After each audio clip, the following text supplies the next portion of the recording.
Kasalungsungan niyang magaganap ang dukit-making training workshop king Don Honoraventura State University o DAVSU Main Campus, Bacolor, Pampanga. Penny muna na ng eskwela ang Poning Commission on Higher Education o CHED may sabing aktibidad, Canberra, Rimialiwang aguman. Metong yakano ini karang cluster project sa papuanduanan ng komisyon, ang magnasang ipreserba at pasignangan ang mialiwang arts and crafts. It's time that we bring back the glory to Bacolor, which used to be the Athens of Pampanga. And as the project lead of this funded project, I feel that this is really a bank project, gathering all the strengths of Bacolor in the areas of culinary, parol making, dukit, literary, performing arts, visual arts, and the likes. And we're very blessed that no less than Kong Willie Layog allowed us to conduct this with him. Bringing arts and culture to local repository. Iniing tema na ng aktibidad ng nukarin, malyari lang magkyabe ring miyaliwang individual king Balen Bacolod. Atin tapong students, teta pong lulub king kakatamong kursong industrial arts. Nano ka rin kasawam ila pong bebiyayan itang woodworking technology kay ni kakatamong DAVSU.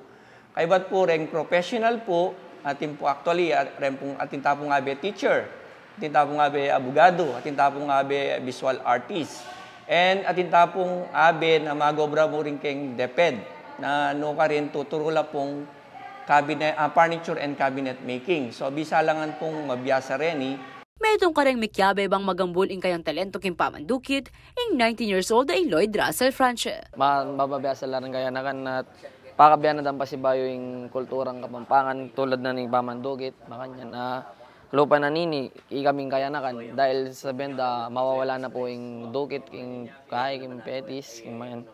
So ikami po kaya nakan, balami po, balong may kisarili mina. At ikay pong talent na makapandukit kami. Aling kami po kabud makapag-drawing, makanyan. Ita pong drawing, may pong ilagay kin dutong, makanyan. Ang gagapuging mga tuwa na kami, agyo may pa pong gawin ta makanyan obra. Nasa dareng pamuntok ng aktibidad, ang mikaprograma la muna man ding aliwang institusyon ang mag-showcase king tradisyon ng pong kultura ning Balang Balen.